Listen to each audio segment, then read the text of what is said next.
અરે ઓ સાહેબ, આ અર્થશાસ્ત્રની અંદર સૌથી પહેલો ચેપ્ટર વિષય ને પ્રવેશની અંદર જ સાહેબ ઘણી બધી વ્યાખ્યા આવે છે. હવે સાહેબ તમારા માટે આ બધા અર્થશાસ્ત્રીઓ નવા છે ને વિષય પણ કાંઈક સમથિંગ ન્યૂ લાગે છે સાહેબ, તો કેમ યાદ રાખીએ? કારણ કે સૌથી પહેલો ચેપ્ટર જેવો છે સાહેબ જેની અંદર વધારે પ્રમાણમાં આ બધી બાબતો આવે છે. તો સાહેબ કાંઈક એવું કરો કે જેથી કરીને અમને સરળતાથી યાદ રહી જાય, સમજાઈ પણ જાય અને પરીક્ષાની અંદર માર્ક્સ પણ આવી જાય. તો સાહેબ હવે કાંઈક એના માટે તમે લઈને આવો. તો વિદ્યાર્થી મિત્રો, Vidya on web with Dharmendra Thakkar YouTube ચેનલની અંદર હું ધર્મેન્દ્ર ઠક્કર આપ સૌ વિદ્યાર્થી મિત્રોનું હાર્દિક સ્વાગત કરું છું. આપણે આજે એ જ કરવાના છે કે અર્થશાસ્ત્રની અંદર ચેપ્ટર નંબર 1 ની અંદર જે વિષય પ્રવેશ છે એનામાં જે ઘણા બધા અર્થશાસ્ત્રીઓ વ્યાખ્યા રજૂ કરી છે એ યાદ કેમ રાખવાની છે, ખરેખર અર્થશાસ્ત્રી શું કહેવા માંગતા હતા સાહેબ, એની ટ્રિક્સ તમે આપો કે જેથી કરીને પરીક્ષાની અંદર અમને પૂરા માર્ક્સ આવે. તો યાદ રાખજો, આજે તમને બોર્ડ ઉપર દેખાય છે, મેં અત્યારે નોટ ડાઉન કરી રાખી છે મેઇન કીવર્ડ્સ. અત્યારે તમને ક્યાંય લખવાની જરૂર નથી, છેલ્લે હું તમને ટાઈમ આપવાનો છું, એવો તમે સ્ક્રીનશોટ લઈ શકો છો. ચેનલ ઉપર જ વિડીયો પડ્યો છે, પણ અત્યારે તમારું ટોટલી જે ધ્યાન છે ને એ તમારું બોર્ડ તરફ હોવો જોઈએ અને હું જે સમજાવું છું ને એની તરફ હોવું જોઈએ. બાકી બધી વસ્તુ તમે સાઈડમાં રાખી દો. આજુબાજુ ચોપડી છે, મને કાંઈ ચોપડી જોઈતી નથી. ઉલટાનો ચોપડી વગર ભણશો તમને વધારે મજા આવશે. રીઝન ઇઝ ધેટ કે આપણે આની અંદર આપણે જે સમજૂતી લેવાની છે પ્રેક્ટિકલી જ લેવાની છે, જે ખરેખર ઉપયોગમાં પણ આવે છે. ઇવન તમે રોજબરોજ આનો ઉપયોગ પણ કરો છો, પણ હવે તમે સમજશો ને ત્યારે યાદ આવશે કે હા સાહેબ, અમે આ અર્થશાસ્ત્ર જે વાક્ય રચનાની અંદર અર્થશાસ્ત્રની વ્યાખ્યા આપી છે એ તો સાહેબ અમે અમલ કરી છે, પણ અમને અત્યાર સુધી ખબર ન હતી કે આ અર્થશાસ્ત્ર છે, પણ હવે તમને ખબર પડશે. ધ્યાન આપજો. ઓકે, પહેલે મેં લીધું છે આની અંદર એડમ સ્મિથ અને બીજો લીધો છે માર્શલ. 1 સેકન્ડ કહી દઉં. એડમ સ્મિથ સમજાઈ જશે તો માર્શલ ઈઝી છે. માર્શલ સમજાઈ જશે તો આના પછી જે બે અર્થશાસ્ત્રી છે સેમ્યુએલ્સન અને રોબિન્સન એ તો સાવ ઈઝી છે. માર્શલમાં ધ્યાન રાખજો, આ કામ આવે એવો પ્રશ્ન છે. આની અંદર વધારે સમય લાગશે તૈયારી વખતે, પણ અઘરો નથી. હવે સૌથી પહેલા છે એડમ સ્મિથ. તો હું ઘણીવાર મારા વિદ્યાર્થીઓને કહું કે આ ઘણા બધા અર્થશાસ્ત્રી આવે છે તો યાદ કેમ રાખવાનું ખબર છે? તમારી આજુબાજુ કોઈ એવો વ્યક્તિને પકડી લો જેને એડમ સ્મિથ બનાવી નાખો. હા વિદ્યાર્થી મિત્રો, તો તમને ભણવાની બહુ જ મજા આવશે. તો એડમ સ્મિથ છે ને વિદ્યાર્થી મિત્રો બહુ જ એમ સમજી લો કે સારા એવા અર્થશાસ્ત્રના પિતા હતા. યાદ રાખજો, 1 માર્કનો પ્રશ્ન કે અર્થશાસ્ત્રના પિતા તરીકે કોને ઓળખવામાં આવે છે? જવાબમાં શું આવશે? એડમ સ્મિથને ઓળખવામાં આવે છે. ઓકે, હવે એડમ સ્મિથ છે ને અર્થશાસ્ત્રને સંપત્તિનું શાસ્ત્ર એને કીધું. મતલબ સંપત્તિનું શાસ્ત્ર, અર્થશાસ્ત્ર જે સંપત્તિનું શાસ્ત્ર છે. તો આ ખરેખર આવ્યું ક્યાંથી? તમને પ્રશ્ન થવો જોઈએ. તો યાદ રાખજો, એડમ સ્મિથે પોતાનું પુસ્તક લખ્યું હતું. હવે સંપત્તિને અંગ્રેજીમાં શું કહેવાય? ચાલો મને કહો. તો કે યસ, સંપત્તિને અંગ્રેજીમાં કહેવાય વેલ્થ. તો વેલ્થ ઉપરથી એને પુસ્તક લખ્યું, વેલ્થ ઓફ નેશન્સ. કારણ કે એને સંપત્તિના શાસ્ત્ર તરીકે અર્થશાસ્ત્રને કીધું હતું, તો પુસ્તકનું નામ પણ શું રાખ્યું? Wealth of Nations. યાદ રાખજો, 1 માર્કનો પ્રશ્ન કામ આવી શકે છે. હવે અર્થશાસ્ત્રની અંદર એને જે પુસ્તક લખ્યું હતું એની અંદર એડમ સ્મિથે શું કર્યું ખબર છે? કે પુસ્તકમાં ચોખ્ખો માનવ કલ્યાણની વાત રજૂ કરી. હું અત્યારે તમારી સાથે વાર્તા જ કરું, જોઈ લો, ક્યાંય આપણે બોર્ડ ઉપર અભ્યાસ કરતા નથી. વન્સ અગેન, એડમ સ્મિથ છે એ અર્થશાસ્ત્રના પિતા હતા. એડમ સ્મિથે પુસ્તક લખ્યું હતું જેનું નામ હતું વેલ્થ ઓફ નેશન્સ, અને વેલ્થ ઓફ નેશન્સ ઉપર જ મેં તમને કીધું કે અર્થશાસ્ત્રને સંપત્તિના શાસ્ત્ર તરીકે કીધું હતું.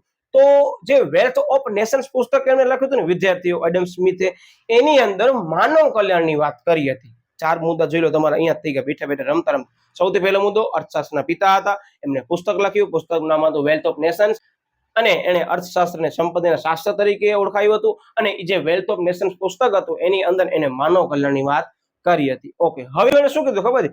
કે જે પણ ઉત્પાદક શ્રમ કરે છે એ શ્રમમાંથી એને શું મળતું હશે? તો કે એને શ્રમમાંથી મળતું હશે ઉત્પાદન. હવે તમે કોઈ વસ્તુનું ઉત્પાદન કરો તો શું કરશો તમે એનું? સાહેબ અમે એનો વપરાશ કરશું.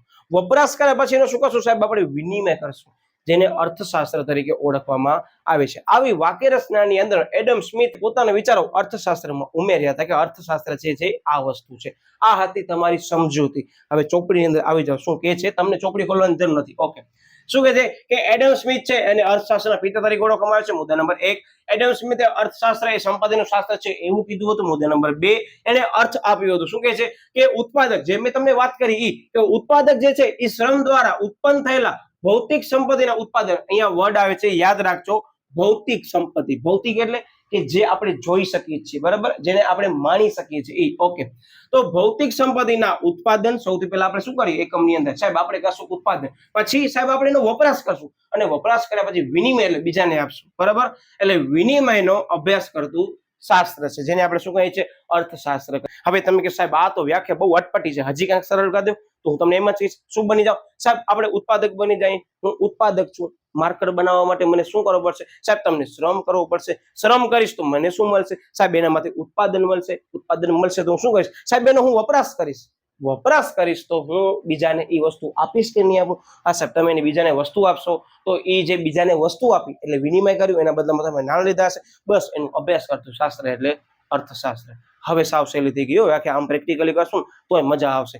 પછી શું કે છે એને એક પુસ્તક લખ્યું હતું જેનું નામ હતું શું વેલ્થ ઓફ નેશન્સ, જેની અંદર માનવ કલ્યાણની વાત કરવામાં આવી હતી. આ મુદ્દાને તમે સેપરેટલી લખી શકો છો. ઓકે, અર્થશાસ્ત્રને હવે યાદ રાખજો કે જે એડમ સ્મિથ હતો ને એને અર્થશાસ્ત્રને સામાજિક વિજ્ઞાનનો દરજ્જો આપ્યો હતો અને એના બે વિભાગ પાડતા. શું કામ સામાજિક વિજ્ઞાનનો દરજ્જો આપ્યો હતો? તો પહેલો જ વિભાગ એ છે કે માનવીના વર્તનનો અભ્યાસ કરે છે. અત્યારે જે આપણે વ્યાખ્યા રજૂ કરી એની અંદર તમે શેનો અભ્યાસ કર્યો સાહેબ? તમે અભ્યાસ કર્યો આ ઉત્પાદકનો, આર્થિક વર્તનનો જ અભ્યાસ થયો. કારણ કે ઉત્પાદક જે પણ પ્રવૃત્તિ કરતો હશે અલ્ટિમેટલી જે વિનિમય કરતો હશે એનામાંથી શું મળશે સાહેબ? એને આર્થિક વળતર મળશે. એટલે આર્થિક વર્તનનો શું કરવામાં આવે છે? અહીંયા અભ્યાસ કરવામાં આવે છે.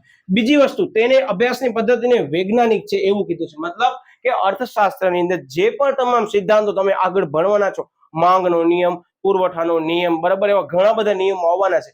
તો આ જે નિયમો જે છે ને એ વૈજ્ઞાનિક પદ્ધતિના અભ્યાસ દ્વારા રજૂ કરવામાં આવ્યા છે. એટલે જેવો તમે આગળ ચેપ્ટર વધશો ત્યારે આવશે. એટલે કે જ છે કે આની અંદર અર્થશાસ્ત્રનો આપણે જે પણ અભ્યાસ કરવાના છીએ એ કેવી રીતે કરશું? તો કે વૈજ્ઞાનિક પદ્ધતિ એટલે કે વૈજ્ઞાનિક રીતે આપણે કરવાનું છે. ઓકે, અને છેલ્લો મુદ્દો સાવ ઈઝી છે. શું કે છે કે આર્થિક વર્તનનો સ્વતંત્રતાથી અહીંયા શું કરવાનું છે? આપણને અભ્યાસ કરવાનો છે અને નીતિશાસ્ત્રથી અર્થશાસ્ત્રને દૂર રાખવાનું છે. યાદ રાખજો, નીતિશાસ્ત્ર અત્યારે તમને સબ્જેક્ટ ભણવામાં આવતો નથી, પણ એડમ સ્મિથે એમ જ કીધું કે જે અર્થશાસ્ત્રની તમે આર્થિક વર્તનનો અભ્યાસ કરશો ને એ સ્વતંત્ર હોવું જોઈએ. એની અંદર નીતિશાસ્ત્રનો ક્યાંય પણ આપણને ઉલ્લેખ કરવાનો નથી. ઇટ મીન્સ કે નીતિશાસ્ત્રનો વિરોધ કર્યો છે. કોણે? તો કે એડમ સ્મિથે. શેનામાં? તો કે અર્થશાસ્ત્રની. આ હતી એડમ સ્મિથની સમજૂતી. હવે આ જ વિડીયોની અંદર હું તમને લેવાનો છું માર્શલની સમજૂતી ભેગી. મેં તમને પહેલા જ કીધું કે આ એડમ સ્મિથનો પ્રશ્ન સમજાઈ જશે, તો હવે માર્શલનો પ્રશ્ન સાવ ઈઝી છે. એટલે એડમ સ્મિથ તમને જેને પણ બનાવવું હોય એને બનાવી લેજો, કારણ કે હવે આપણે બનાવવાનું છે માર્શલ. હા, કારણ કે યાદ રાખવું હશે તો આપણને કોઈક એવી ટ્રિક્સ કપશે, કોઈક માઇન્ડમાં એવી ટર્મિનોલોજી બાંધવી પડશે કે મુદ્દો સમજાઈ જાય અને પરીક્ષામાં યાદ પણ સરળતાથી આવી જાય. ઓકે, તો હવે હું ઘણીવાર મારા વિદ્યાર્થીઓને એમ જ કહું કે આને સમજવું હોય ને તો આપણે મગજમાં એક એક્ઝામ્પલ બાંધીએ છીએ. કોન્સેપ્ટ પછી સમજશું, પહેલા એક્ઝામ્પલ તમને બંધાવી દો કે આપણા ઘરની અંદર જે પણ આર્થિક પ્રવૃત્તિ કરે છે એ આપણા માટે માર્શલ છે. સાહેબ શા માટે તમે એવું કહેશો? તમે અમને કહેશો, હું તમને સમજાવું છું, પરીક્ષાની અંદર લખતા નહીં. હવે તમારા ઘરની અંદર જે પણ વ્યક્તિ આર્થિક પ્રવૃત્તિ કરતો હશે, શું કામ કરતો હશે સાહેબ? આર્થિક વળતર મેળવવા માટે. આર્થિક વળતર મેળવી અને એ તમારા માટે શું કરતો સાહેબ? અમારા માટે ભૌતિક ચીજ વસ્તુ જે છે પૂરી પાડતો હશે. અને ભૌતિક ચીજ વસ્તુ તમને જે પૂરી પાડે છે તમારા ઘરની અંદર આર્થિક પ્રવૃત્તિ કરીને, એનામાં તમને શું મળે છે સાહેબ? અમને સુખાકારી મળે છે.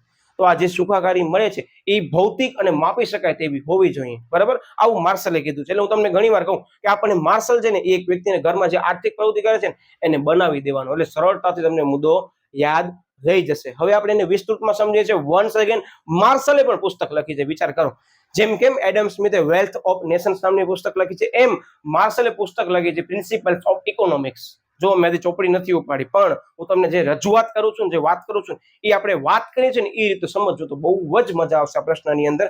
તો માર્શલે જે પુસ્તક લખ્યું એનું નામ હતું પ્રિન્સિપલ્સ ઓફ ઇકોનોમિક્સ. યાદ કેમ રાખો? પ્રિન્સિપાલ નહીં, પ્રિન્સિપલ્સ છે, મતલબ સિદ્ધાંત છે, અહીંયા આચાર્યશ્રી નહીં. ઓકે, પછી આવે છે એનામાં સિદ્ધાંત વર્ડ આવે છે, બરાબર? ઓકે, અને એના પછી આવે છે જે સિદ્ધાંત છે એ કયા વિષય નથી સાહેબ? અર્થશાસ્ત્રના છે. એટલે અર્થશાસ્ત્રના સિદ્ધાંત નામનું પુસ્તક લખ્યું હતું. 1890 ની અંદર એ પુસ્તક લખવામાં આવ્યું હતું. આ હું એટલે કહું છું એક માર્ક ની અંદર આવી શકે છે. સાહેબ આંકડાકીય માહિતી કેમ યાદ રાખવી? અમને રહેતી નથી, તો એની પણ એક ટ્રિક્સ છે. 1890 ની અંદર એને શું કર્યું હતું? પુસ્તક લખ્યું હતું. હવે ઇંગ્લિશ ની અંદર અમુક આંકડાકીય માહિતી આપણે યાદ રાખશું ને તો સરળ પડશે. હા, હું ઘણી વાર તમને કહું છું કે જ્યારે પણ આંકડાકીય માહિતી તમને ગુજરાતીમાં યાદ ન રહેતી હોય ને તો ઇંગ્લિશમાં યાદ રાખવાની. 1890 આમ સરળતાથી યાદ રહી જાય. અથવા 890 એકડો તો બધાને આવડતું હોય કે આગળ સાલ હશે, જનરલી 4 ડિજિટની હશે, એકડો તો હશે. ઓકે, તો યાદ રાખજો, તમારા પહેલા બે મુદ્દા મેં કવર કરાવી દીધા. ત્રીજો મુદ્દો મેં તમને કીધો ને એ આવી ગયો, કેન્દ્ર સ્થાન. ઓકે, હવે ચોપડીની વાક્યતા પ્રમાણે આપણે ધ્યાન આપીએ છીએ. કોન્સેપ્ટ તમારો ક્લિયર થઈ જ ગયો છે. ઓકે, શું કહે છે એની અંદર? તો કે માર્શલે 1890 ની અંદર પ્રિન્સિપલ્સ ઓફ ઇકોનોમિક્સ નામનો પુસ્તક લખ્યું હતું. એક માર્કની દ્રષ્ટિએ, મારી દ્રષ્ટિએ ખૂબ જ અગત્યનો પ્રશ્ન ટીક કરી નાખજો, કામ આવી શકે છે, કારણ કે બંને પુસ્તક લખ્યા છે એટલે. યસ, હવે એને વ્યાખ્યા આપી ત્યાં પુસ્તકની અંદર જ પ્રિન્સિપલ્સ ઓફ ઇકોનોમિક્સ ની અંદર જ એને એક વ્યાખ્યા આપી હતી અર્થશાસ્ત્રની. કોણે તો માર્શલે કે જ છે કે અર્થશાસ્ત્ર માણસની રોજિંદી જિંદગીના આર્થિક વ્યવહારનો અભ્યાસ કરે છે. અત્યારે આપણે શું કર્યું? એડમ સ્મિથે ઈ જ કર્યું, પણ એને વ્યાખ્યામાં ન કીધું. આને વ્યાખ્યામાં કહી દીધું કે જે માણસ જે છે એ રોજબરોજ જે આર્થિક પ્રવૃત્તિ કરે છે એનો અભ્યાસ કરવાનો છે. ઓકે, યસ, જેમાં તે ભૌતિક ચીજ વસ્તુનો વપરાશથી સુખાકારી મેળવે છે. મેં તમને પહેલા જ કીધું કે આપણા ઘરની અંદર જે પણ વ્યક્તિ આર્થિક પ્રવૃત્તિ કરે શું કામ કરે છે? સાહેબ, ભૌતિક સુખાકારી મેળવવા. આવી ગયો? યસ, ભૌતિક ચીજ વસ્તુનો વપરાશથી શું મેળવે છે? સુખાકારી મેળવે છે. આ અર્થશાસ્ત્રની વ્યાખ્યા છે. ઓકે, બીજો મુદ્દો શું કે છે? જો ભલા હવેના જે મુદ્દા આવશે ને વિદ્યાર્થીઓ, એ બધા વ્યાખ્યામાંથી લીધા છે. ઇટ મીન્સ વ્યાખ્યા સમજાઈ ગઈ ને, તેનામાં જ બે મુદ્દા બીજા છુપાયેલા છે. જોજો, સૌથી પહેલો મુદ્દો કે અર્થશાસ્ત્ર રોજિંદા આર્થિક પ્રવૃત્તિનો અભ્યાસ કરે છે, એ જ વ્યાખ્યાનો મુદ્દો. પછી માણસ ભૌતિક ચીજ વસ્તુના વપરાશથી શું કરે છે? સુખાકારી મેળવે છે. આ વ્યાખ્યામાં આવી ગયો. હવે આના પછી જે મુદ્દો છે ખૂબ જ અગત્યનો છે. શું કે છે? જે માર્શલ છે ને એ ભૌતિક ચીજ વસ્તુઓનો વપરાશથી જે આપણને સંતોષ અને સુખાકારી મળે છે એનો જ અભ્યાસ કરે છે અને માપી શકાય એવી પ્રવૃત્તિનો પણ અભ્યાસ કરે છે. જો કે જ છે કે માર્શલ માત્ર ભૌતિક અને માપી શકાય તેવી ચીજ વસ્તુનો વપરાશથી સુખાકારી મેળવવાનો કેવી રીતે છે તેનો અભ્યાસ કરે છે. કે તમને સુખ પ્રાપ્ત થાય છે એ કેવી રીતે પ્રાપ્ત થાય છે એનો અભ્યાસ કોણ કરશે? માર્શલનું અર્થશાસ્ત્ર કરશે. બરાબર, આવી રીતે યાદ રાખવાનું છે. ઓકે, અને છેલ્લો મુદ્દો સાવ ઈઝી છે. માનવી શું છે? કેન્દ્ર સ્થાને છે. હવે બાજુમાં તમને ટ્રિક્સ દેખાતી હશે. મેં મસ્ત મજાનો કુંડાળો કર્યો છે, સર્કલ કર્યો છે, એની અંદર માનવીને કેન્દ્ર સ્થાને રાખ્યો છે. એટલે તમારો મુદ્દો થઈ ગયો ક્લિયર. ઓકે, પછી એને જે પુસ્તક લખ્યું એ તમે દર્શાવો. પછી આર્થિક વ્યવહારનો અભ્યાસ, જે મુદ્દામાં તો એ જ સમજાવો. પછી ભૌતિક ચીજ વસ્તુનો વપરાશથી જે પણ આપણે સુખાકારી મળે છે એનો આને આપણે અભ્યાસ અહીંયા કરવાનો છે, એ મુદ્દો આવશે. પછી માત્ર ભૌતિક અને માપી શકાય તેવી વસ્તુમાંથી સુખાકારી કેવી રીતે મેળવીએ છીએ એનો અભ્યાસ કોણ કરે છે? માર્શલ કરે છે. આ તમારા બધા પોઈન્ટ્સ આની અંદર કવર થઈ ગયા વિદ્યાર્થી મિત્રો. આ બંને કોન્સેપ્ટ સમજાઈ ગયા છે. હા, આઈ નો કે તમારા માટે આ બંને વ્યક્તિઓ નવા છે. હવે કરવાનું શું છે? બે વ્યક્તિ તમે એકવાર જોયા, તમને સ્ટાર્ટિંગ ની અંદર તો કઈ ખબર જ નથી, તમને નવા જ લાગા. હવે તમે એકવાર વિડીયો જોયો, ક્યાંક તમને એમ લાગુ ના સાહેબ હવે થોડું થોડું સમજાય. હવે બીજી વાર વિડીયો જોવો, ત્રીજી વાર વિડીયો જોશો ને પરીક્ષા વખતે, ત્યાં તમને એમ જ લાગશે સાહેબ આ તો સાવ સહેલું છે. એટલે હું ઘણીવાર મારા વિદ્યાર્થીઓને કહું કે સ્ટાર્ટિંગ ની અંદર દરેક વસ્તુ તમારા માટે નવી છે અને નવી છે તો એના સાથે સેટ થતા વાર લાગશે. મને ખ્યાલ છે કે અત્યારે તમે ધોરણ 11 ની અંદર ભણતા હશો અથવા કોલેજની અંદર ફરી પાછો ટોપિક આવવાનો છે અર્થશાસ્ત્રમાં, ત્યારે તમે કરતા હશો ને ત્યારે તમને બધી વસ્તુ નવી લાગશે. પણ યાદ રાખજો, નવી વસ્તુ ક્યારે અઘરી નથી હોતી. હા, સમય થોડોક લાગી શકે છે અને સમય આપણે આપી દેશું, કારણ કે હજી આપણે જે વિડીયો જોઈએ છે એ પહેલા ચેપ્ટરનો જ વિડીયો જોઈએ છે અથવા રિવિઝનનો વિડીયો જોતા હશો તો હવે તમે આ વસ્તુથી ટેવાઈ ગયા છો. સ્ટાર્ટિંગમાં કોઈ એક મુદ્દો તમને નવું લાગે છે, તમને એમ લાગે સાહેબ અમને ખબર નથી પડતી, તો એક મુદ્દાનો પહેલા તમે વિડીયો જોવો, પછી તમને થોડોક આઈડિયા આવશે. પછી વળી પાછું વિડીયોને જોવો, બીજી વખત જોશો એટલે વધારે આઈડિયા આવશે અને ત્રીજી વખત તમે મારા બોલેલા શબ્દો મગજમાં બેસી ગયા હશે, સાંભળ્યો છે ને જોયો પણ છે, એટલે તો તમને હવે સમજાઈ પણ જશે. એટલે વિદ્યાર્થી મિત્રો ઘણીવાર કહું કે એક વખત અંદર તમને જો વસ્તુ સમજાઈ જાય છે તો વેલ એન્ડ ગુડ. નથી સમજાતી તો મુદ્દો હાર્ડ નથી, બીજી વખત કરો. બીજી વખત નથી સમજાતો તો ત્રીજી વખત કરો. ગેરંટી સાથે કહું, ત્રીજી વખત તમને પ્રશ્ન યાદ રહી જ જશે. એટલે વિદ્યાર્થી મિત્રો આશા છે કે તમને હવે બે કોન્સેપ્ટ સમજાઈ ગયા છે. હું સાઈડમાં આવી જાઉં છું, તમે સ્ક્રીનશોટ પાડી શકો છો.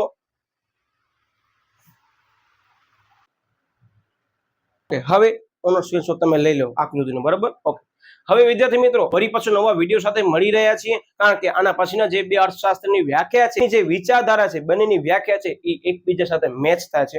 એટલે આપણે બે ભેગા સમજશું ને તો બહુ જ મજા આવશે, કારણ કે બંને પ્રશ્ન ઈઝી છે. આ બે મેઇન પ્રશ્ન છે, ઓ બે ઈઝી પ્રશ્ન છે. પણ એમ સમજી લો કે અર્થશાસ્ત્ર સમજવું હશે તો આ બે વ્યક્તિ તમારો પીછો ક્યાંય નહીં મૂકે. દરેક ચેપ્ટરની અંદર આની વ્યાખ્યા આવશે ને યાદ પણ રાખવી પડશે. એટલે વિદ્યાર્થી મિત્રો મળ્યા વળી પાછું આપણે નવા ટોપિક સાથે. ત્યાં સુધી બાય બાય.